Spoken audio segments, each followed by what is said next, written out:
Se eles vão passar pela vergonha, porque não podemos. Se eles tivessem, no mínimo, vergonha, eles vão deixar o país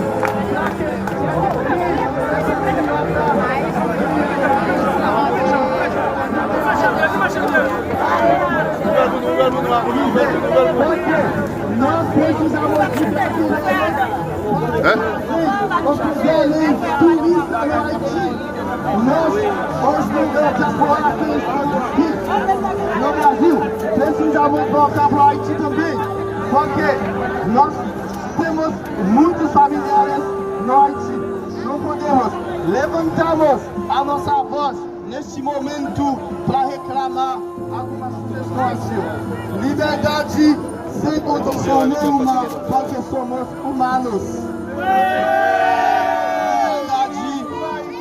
Liberdade porque somos humanos.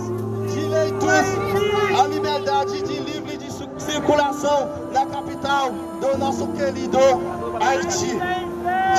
Direitos à segurança pública.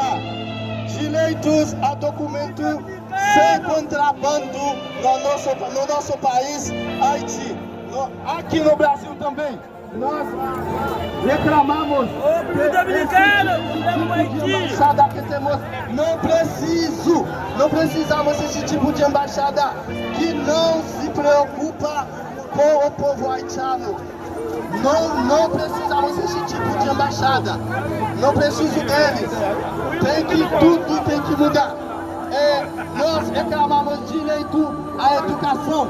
Do mesmo jeito que o Brasil oferece